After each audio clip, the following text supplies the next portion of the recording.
नमस्कार, मैं हूं अमित शर्मा। हमारे खास कार्यक्रम जनता सरकार में बात करेंगे सत्ता के सिंहासन से लेकर जनता के सरोकारों तक। वहीं आपको हम बताएंगे प्रदेश सरकार की हर उस योजना के बारे में जो होंगे आपके काम की। आपको हम बताएंगे सरकार के उन विकास कार्यों के बारे में जिनका सीधा फायदा आपको हो रहा है। तो अगले 30 मिनट तक आप बने रहिए हमारे साथ और देखते रहिए जनता सरकार।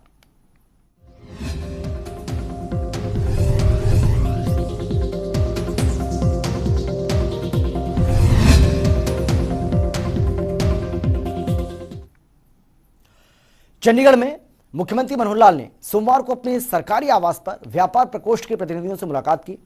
इस दौरान उन्होंने कहा कि व्यापारी और उद्योगपति एक भागीदार की तरह सरकार के साथ मिलकर काम करते हैं। व्यापारियों की सहूलियत के लिए सरकार ने तमाम योजना बनाई हैं। प्रधानमंत्री फसल बीमा योजना की तर्ज पर छोटे व्यापारियों के लिए मुख्यमंत्री व्यापारी क्षतिपूर्ति बीमा योजना और बड़े व्यापारियों के लिए सामूहिक निजी दुर्घटना बीमा योजना लागू की गई है। इसके लिए वित्त विभाग में अलग से एक प्रकोष्ठ का गठन भी किया गया है। उन्होंने कहा कि गरीब वर्ग के लोगों के लिए केंद्र सरकार की ओर से शुरू की गई प्रधानमंत्री जीवन ज्योति बीमा योजना, प्रधानमंत्री जीवन सुरक्षा योजना जैसी योजनाओं का प्रीमियम राज्य सरकार की ओर से वहन किया जाता है और इसी तर्ज पर छोटे व्यापारियों का प्रीमियम भी राज्य सरकार वहन करेगी। योजना के तहत 2 लाख रुपए का बीमा कवर मिलेगा।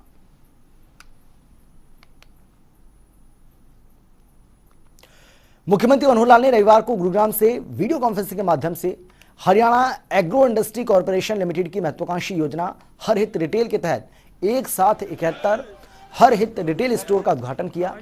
इससे पहले मुख्यमंत्री ने फर्रुखनगर में हर हित रिटेल स्टोर का रिबन काटकर विधिवत रूप से शुभारंभ किया। इस मौके पर मुख्यमंत्री ने अपने संबोधन में कहा कि सरकार का हमेशा से प्रयास रहा है कि युवाओं को ज्यादा से ज्यादा रोजगार के अवसर उपलब्ध करवाए जाएं। उन्होंने कहा कि हर हित रिटेल स्टोर से बेरोजगार नवयुवकों को स्वरोजगार के भरपूर अवसर मिलेंगे और इसी के अनुरूप उन्होंने बेरोजगार युवाओं के लिए इस प्रकल्प की शुरुआत की है। उन्होंने कहा कि पहले चरण में प्रदेश भर के गांव और शहरों में 5000 हरित स्टोर खोलने का लक्ष्य रखा गया है। मुख्यमंत्री ने कहा कि राज्य सरकार ने ग्रामीण क्षेत्रों में लोगों को उच्च क्वालिटी के उत्पाद निर्धारित मूल्य पर उपलब्ध करवाने के लिए एक सार्थक पहल की है। उन्होंने कहा कि इस स्टोर के शुरू होने से लोगों को तमाम कंपनियों के गुणवत्ता वाले खाद्य उत्पाद मार्केट रेट से कम दामों पर उपलब्ध होंगे। 71 हरहित स्टोर्स आज उनका उद्घाटन किया है। 71 की संख्या हम समझते हैं कि देश के प्रधानमंत्री जी का 71वां जयंती वर्ष ये चल रहा है, इसलिए आज 71 का किया है। कुल हमारा टारगेट है 5000 हरहित स्टोर खोलने का, उस पर डिपार्टमेंट काम कर रहा है और बहुत जल्दी ये 5000 पूरे हो जाएंगे। इसी के साथ वीटा के भी 5000 नहीं तो जो डिपार्टमेंट तय करेगा, लेकिन बड़ी संख्या में हम उनके भी स्टोर खोलेंगे गांव-गांव में, शहर-शहर में। उसमें जितने वीटा के पदार्थ हैं, खाद्य पदार्थ, पेय पदार्थ, वो तो सब रखेंगे ही। वीटा के अलावा भी उसी प्रकार की और कंपनियों के भी खाद्य पदार्थ, पेय पदार्थ उसमें रखेंगे, ताकि लोगों को शुद्ध, सर्टिफाइड, गुणवत्तापरक ये सामान सब उपलब्ध हो। तो उसी का आज ये पहली कड़ी का एक स्टोर पर 2 से 3 लोगों को प्रत्यक्ष रोजगार मिलेगा और अप्रत्यक्ष भी बहुत रोजगार इसमें मिलने वाला है। चीज़ों के उत्पादन में, चीज़ों के वितरण में, जो वेयर हाउसिंग स्टोर है उसके अंदर भी लोग काम करेंगे। तो ऐसा एक ऑनलाइन सिस्टम से इस कार्यक्रम को शुरू करवाया है और एक जो बड़ी बड़ी कंपनियां हैं उसके मुकाबले में ये हमारा कार्यक्रम सरकारी शुरू। उसमें हमने डिपार्टमेंट को कहा है कि अपनी लेबोरेटरीज और सर्टिफिकेशन इसका शुरू करेंगे। हर एक की लेबोरेटरी में जांच होगी, उसकी गुणवत्ता को परखा जाएगा और बाद में उसको सर्टिफाइड किया जाएगा। उन सब को इन सेंटर्स पर रखा जाएगा। कम कीमत पर वो दिए जा सकते हैं, क्योंकि वो लघु उद्योग से जो मिल रहे हैं हमको, उसमें बड़ी बड़ी कंपनियों के जो मुनाफे हैं वो उसमें से कम होंगे, जनता को ठीक चीज़ मिलेगी। तो MSME का और जो घरेलू उद्योग है उसमें से खास करके महिलाओं के सेल्फ हेल्प ग्रुप्स, उनको भी हमने कहा है कि कुछ उत्पादन उसके वो बनाए।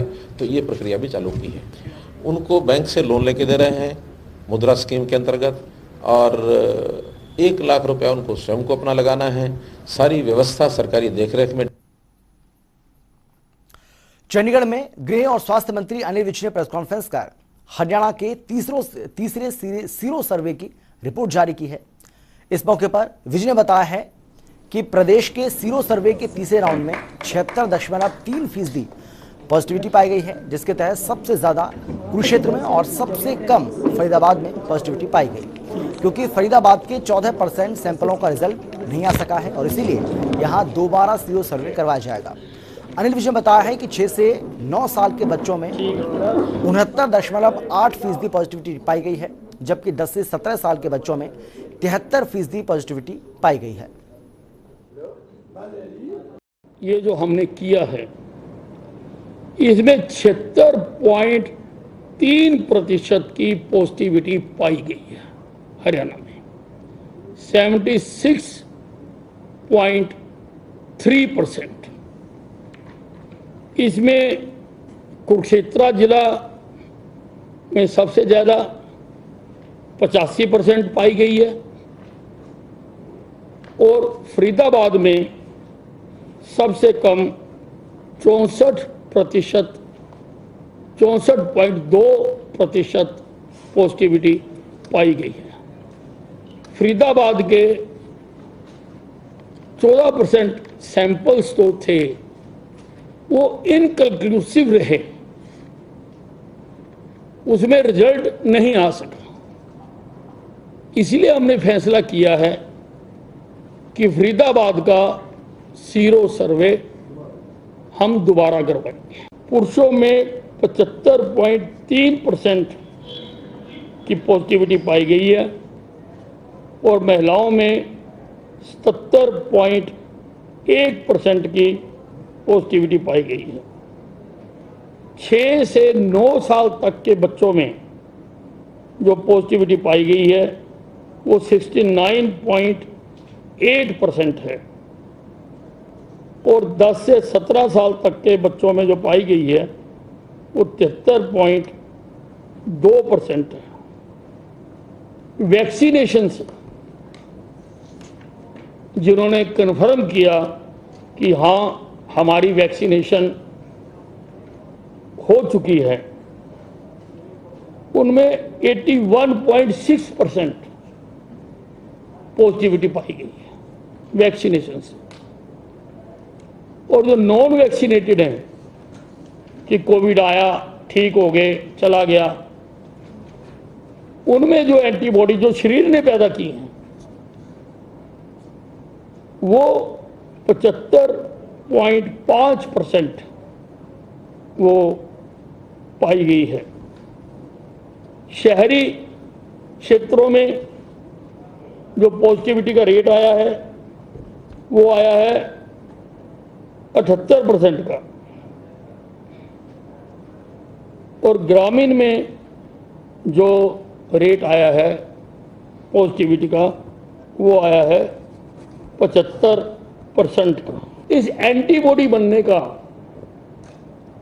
मतलब ये है कि अगर कोई तीसरी लहर आती भी है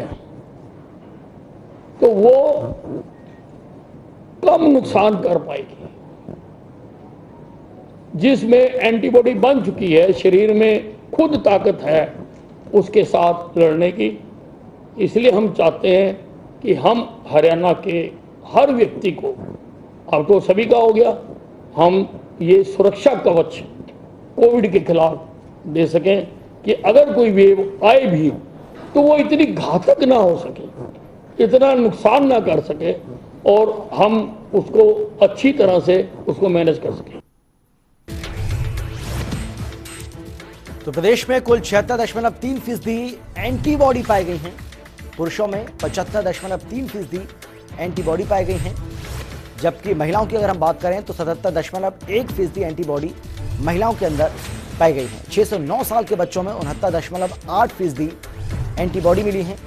10 से 17 साल के बच्चों में 73.2% एंटीबॉडी, जबकि वैक्सीनेटेड लोगों में 81.6% एंटीबॉडी पाई गई हैं। नॉन वैक्सीनेटेड लोगों में 75.5% एंटीबॉडी, जबकि कुरुक्षेत्र में सबसे ज्यादा एंटीबॉडी पाई गई। फरीदाबाद में सबसे कम एंटीबॉडी पाई गई है। फरीदाबाद में दोबारा से सीरो सर्वे कराने का फैसला भी किया है। हरियाणा विधानसभा के अध्यक्ष और पंचकुला से विधायक ज्ञानचंद गुप्ता ने पंचकुला के सेक्टर 5 में दमकल विभाग के दफ्तर पहुंचकर औचक निरीक्षण किया, जहां उन्होंने दमकल विभाग की तमाम फाइलें खंगाली, साथ ही अधिकारियों और कर्मचारियों की हाजिरी का रजिस्टर भी चेक किया और कौन किस समय आता है, किस समय जाता है, सभी जानकारी ली।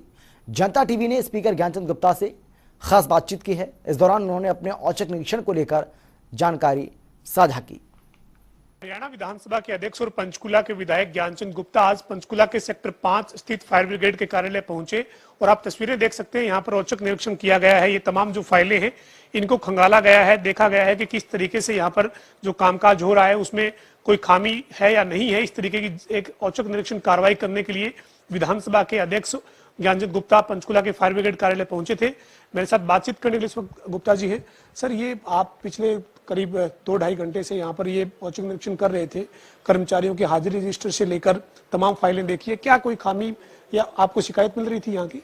देखिए, पिछले कई दिनों से बार बार शिकायत आ रही थी कि फायर ऑफिस के अंदर एनओसी इशू करने में बहुत बड़ी धांधली हो रही है, और दूसरी ये भी शिकायत थी कि एक पर्टिकुलर कंपनी को ही जो एनओसी अपने आप इशू कराती है, उसी को जो काम करने के लिए कहा जाता था कि इस कंपनी से काम होगा तो वो काम आपका पास हो जाएगा। और ये भी मेरे पास शिकायत की जो यहाँ के हमारे जो इंडस्ट्रियल एरिया के लोग हैं, बिल्डर्स हैं, उन्होंने कहा कि वो जो कंपनी है वो आगे एक स्पेसिफिक ब्रांड का मटेरियल इस्तेमाल करने के लिए हमें कंपेल करते हैं कि अगर इस जो कंपनी का, इस ब्रांड का जो सामान है वो आप लीजिए, तभी आपका ये जो एनओसी हम इशू करा सकेंगे। और मुझे आकर यहाँ देखकर बड़ी हैरानी हुई कि कुछ एनओसी लगभग 4 महीने तक पेंडिंग पड़े हैं। जैसा मैंने अभी देखा कि 24/5 को अप्लाई किया, 24/5/2021 को, और जो 27/9 को वो एनओसी इशू हुआ।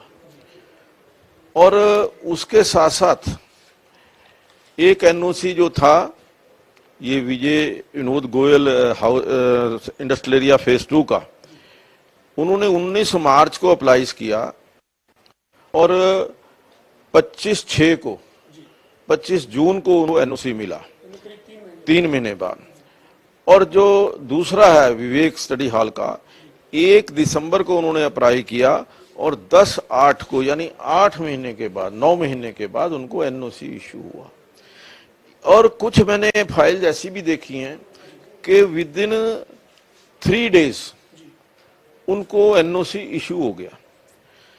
तो ना कोई यहाँ पर प्रोसीजर, जब एक सरकार ने तय किया है कि ऑनलाइन अप्लाई करना है, और ऑनलाइन कंप्यूटर के अंदर जब हम कोई भी फॉर्म फीड करते हैं, अगर उसके डॉक्यूमेंट पूरे नहीं हैं तो वो एप्लीकेशन एक्सेप्ट ही नहीं करता कंप्यूटर।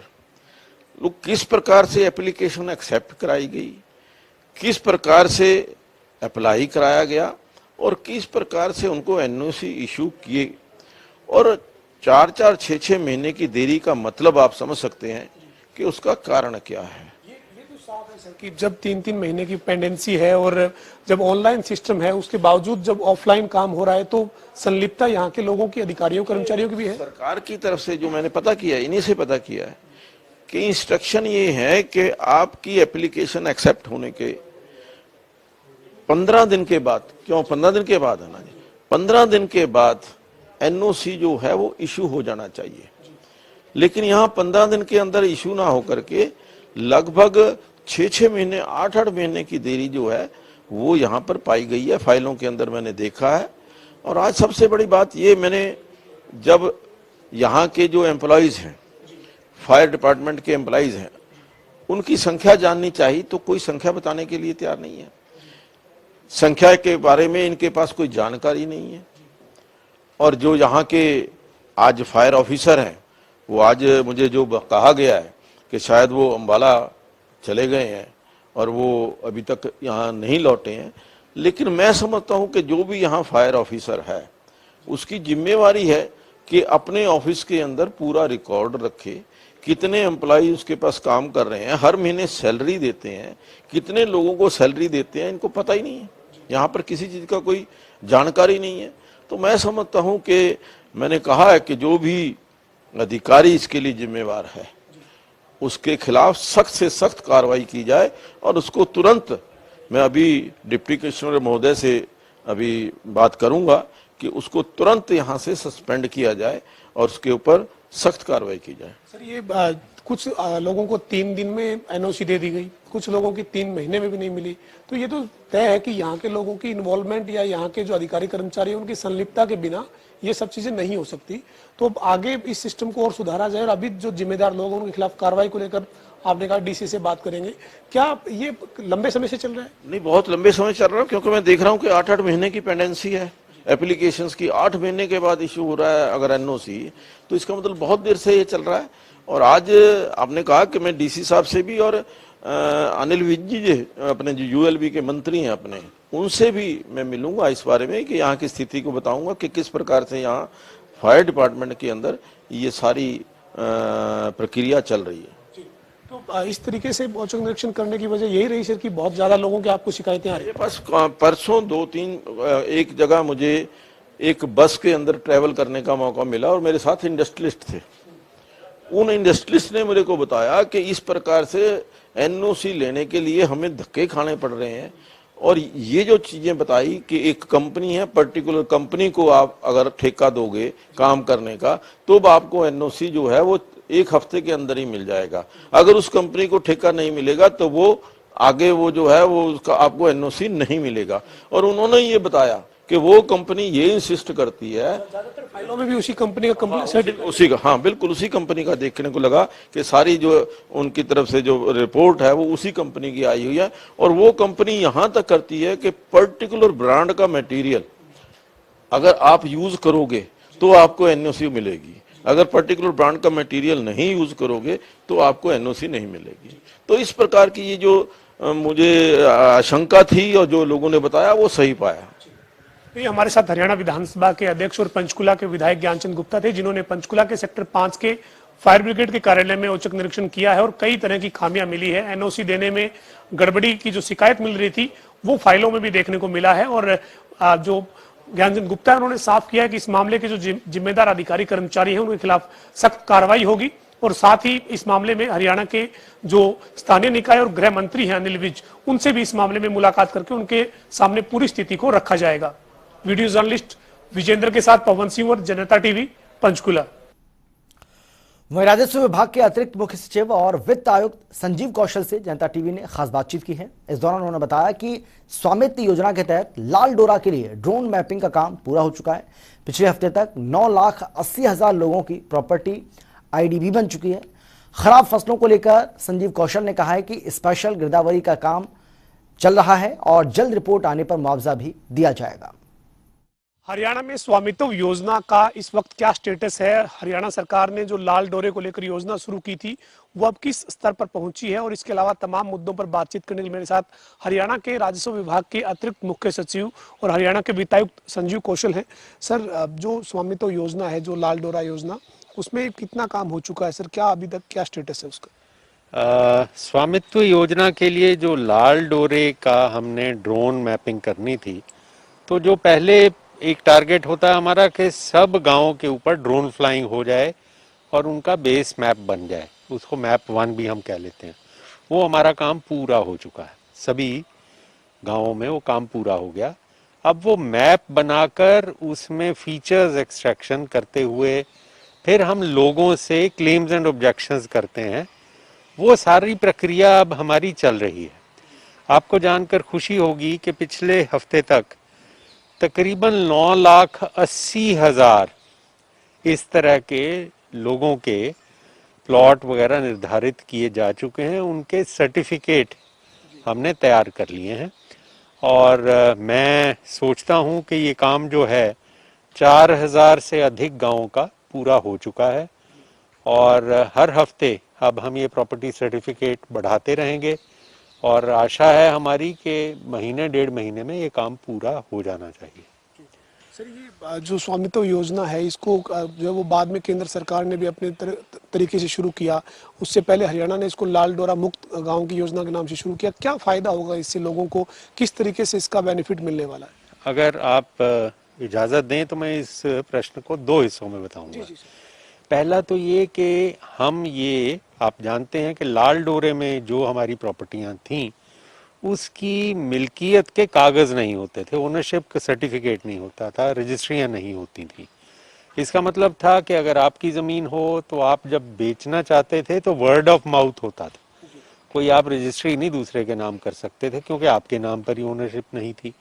अब वो चीज़ हो सकेगी कि आप किसी को बेचते हुए रजिस्ट्री कर सकते हो, वो आदमी को भी कंफर्ट हो जाता है कि उसे रजिस्ट्री मिल गई। दूसरा ये कि अगर आप या आपसे जिन्होंने ज़मीन खरीदी हो, अगर उस ज़मीन की सिक्योरिटी पे वो कोई लोन लेना चाहें, कोई और काम काज करना चाहें, व्यापार करना चाहें, तो वो फाइनेंशियल इंस्टीट्यूशन से वो लोन भी अब इसके नाम पे ले सकते हैं। पहले आपको ध्यान होगा कि जब आपका लाल डोरे में कोई प्रॉपर्टी होती थी उसको बैंक नहीं मानते थे क्योंकि कोई आपके पास कागज़ नहीं होता था। तो ये एक सबसे बड़ा फ़ायदा है। दूसरी चीज़ मैंने बतानी है कि देखिए जो रजिस्ट्रियां भी हम करवा रहे थे, हमारे प्रॉपर्टी सर्टिफिकेट मैंने जैसे बताया 9,80,000 से ज़्यादा बन गए। दूसरे प्रदेशों में तो ऐसे ही सर्टिफिकेट वो डिस्ट्रीब्यूट करने लग गए थे। हम चाहते थे कि हम सबकी टाइटल डीड रजिस्टर करके दें लोगों को। अब कई जगह पर हमने कैंप लगाए, हमने यहाँ तक के पटवारी ग्राम सचिव हमारे लोगों के घरों घरों तक भी जाके ये रजिस्ट्रियां करवाने के लिए उनको आतुर करते रहे, उनकी प्रेरणा करते रहे। लेकिन हमें कई बार लगा कि लोग अपनी इच्छा के मुताबिक थोड़ा इसमें स्वेच्छा में थोड़ी देरी भी लग जाती है, तो लोग बहुत ज़्यादा नंबर में नहीं आ रहे थे कि जी हम करवा लेंगे जी, एक वो इनर्शिया होता है लोगों का। तो हमने कहा हम अपना काम इससे छोड़ें क्यों, सर्टिफिकेट जो हमारा है वही काफ़ी होना चाहिए। जब व्यक्ति का दिल करे वो अपनी रजिस्ट्री करवा ले, उसकी टाइटल डीड रजिस्टर करा ले।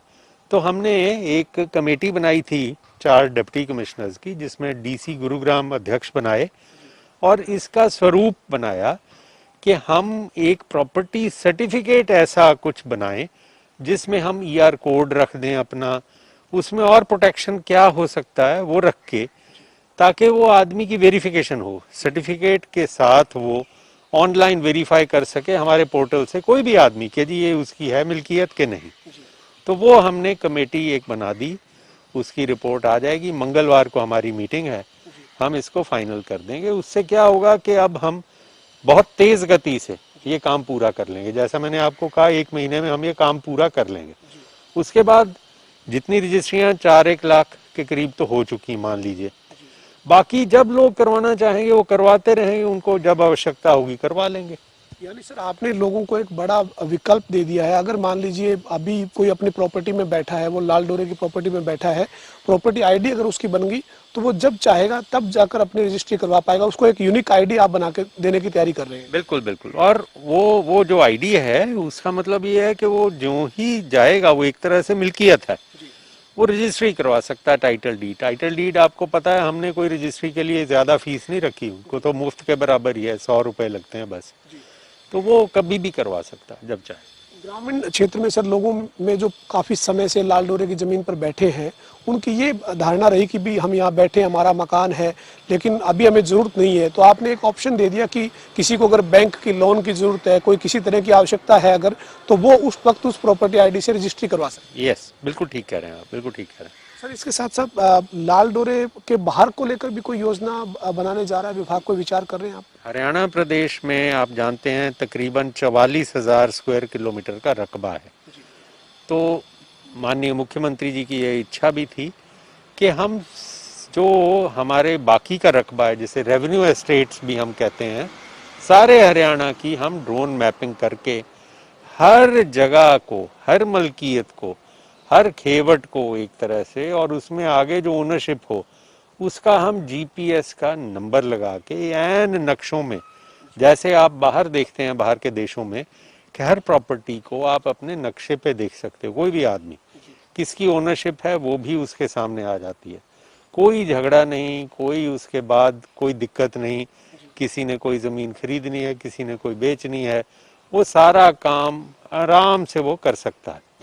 भविष्य में रजिस्ट्रियां भी जैसे हम चाहते हैं कि व्यक्ति को तहसील में जाना ना पड़े, ये सारी चीज़ें हैं। ये सारी चीज़ें पूरी करने के लिए हमने 44,000 स्क्वायर किलोमीटर की भी इसी तरह से ड्रोन मैपिंग शुरू कर दी है।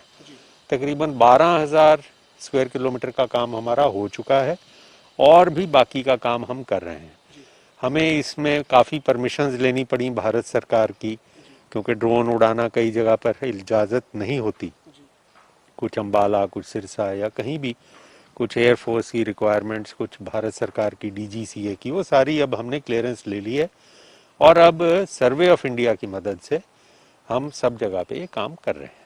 सर इससे जो है वो एक तो आपके पास पूरे प्रदेश की जो प्रॉपर्टीज का वो डिटेल आएगी और साथ ही साथ जो है वो अगर मान लीजिए मेरा कोई प्रॉपर्टी पे मुझे डाउट है तो मैं उसमें आप जो रिकॉर्ड बनेगा उसमें प्रॉपर सब चीज़ें सामने आएंगी।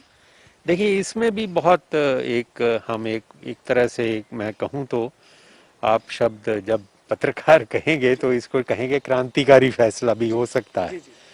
मैं शब्द क्रांतिकारी तो नहीं इस्तेमाल करता, लेकिन नजर में क्रांतिकारी, हमारी नजर में सर ये क्रांतिकारी स्टेप है जो। हाँ, मैं वही बता रहा था कि देखिए कोई डिस्प्यूट होती है, कोई निशानदेही करवाता है अपनी ज़मीन की, अपने रकबे की, तो पहले तो वो लिंक्स एंड चेन के साथ, जरीब के साथ हमारे रेवेन्यू के कर्मचारी करते थे। फिर कुछ साल पहले एक टोटल स्टेशन लगा के वो किराए पे ले आया जाता था, आदमियों को पैसे भी लगते थे। अब वो GPS एनेबल्ड भी आ गए हैं, उनको लाया जाता कि उनको ज़्यादा वो ज़्यादा एक्यूरेट है।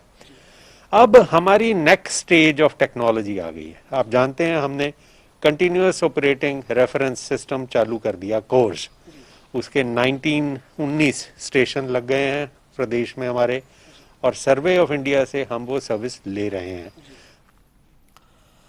और फिलहाल इतना, एक छोटे से ब्रेक के बाद फौरन लौट रहे हैं। आप देखते रहिए जनता TV।